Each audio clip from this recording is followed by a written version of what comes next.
The Sacramento State Costume Collection is an integral component of the Fashion Merchandising and Management program in the Department of Family and Consumer Sciences. The collection was established several decades ago and represents apparel from different historical eras. Today, it has hundreds of items donated by faculty and staff, donated by community members and local businesses. The purpose of the costume collection is twofold. First, it provides important teaching materials for multiple classes in the fashion program, such as the sewing studio class, the history of fashion class, the quality analysis class, the introduction to fashion industry class, the design class, etc. The second purpose of the costume collection reflects our commitment to our role as an anchor university. The fashion show Threads Through Time is an opportunity for us to share with the community how millennials perceive fashion history through the creativity and skill of our fashion students. We also make the costume collection available to the public. For example, we have an exhibit scheduled in fall 2020 with the University Library Gallery. We're also developing an online archive. This online archive database will be available to the public, and we're hoping to develop more collaboration with local community, such as school districts, local businesses, museums, galleries, and community centers.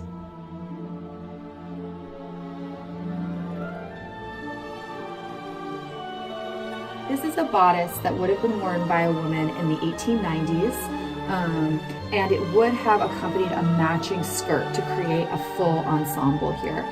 It's very probable that this woman would have worn this in the evening. The clues we look for here are the silk and the trimming here, which kind of adds a fancier element to this. And what's so telling about the date here are the sleeves. This silhouette is very, very particular to the 1890s. The sleeves started to puff, and then throughout the decade they just get larger and larger and larger. We actually call these leg of mutton sleeves, alluding to the actual meat drumstick that this looks like. A lot of the garments in the collection are in wonderful condition. Those garments that are in less ideal conditions, such as instances like shredding silk here, allow us some teaching opportunities to see the kind of materials that were used back then to create structures. So here we have this stiffening structure that goes throughout the sleeve so that the sleeve would have kept body and would have created that ideal silhouette in the 1890s.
Another hallmark of this collection is there's a strong local component, which is often common because you have many local residents donating to the collection. And so we have some Sacramento pieces, and we also have a lot of pieces that come from department stores based in California, based in San Francisco. This piece here, this dress from the 1950s, must have been custom made for a client at a boutique called Miles and Miles, and would have been, again, custom commissioned and made for a client here in Sacramento. It's in wonderful condition. It is really an example of the quintessential 1950s silhouette, which in fashion history we call the new look. That was created by Christian Dior right out of World War II. And we think of that as the nipped-in hourglass waist and the full voluminous skirt. An exciting use of materials and femininity, really, right coming out of the war. That's juxtaposed here with this dress, this shift dress from the 1960s with these cutouts, something that was used often in the 60s as experimental techniques, but also meant to be rather scandalous. And this is from a California label called California Charmer here. And this exemplifies, again, that turn in the 1960s towards youth and energy away from the older generation. I'm really amazed how much I've learned about American history just by working on the costume collection. Every piece reflects something that was going on in the decade it was made, whether it's the silhouette or the fabric it's made out of. Having this collection is a huge benefit to myself and our other fashion students at Sacramento State.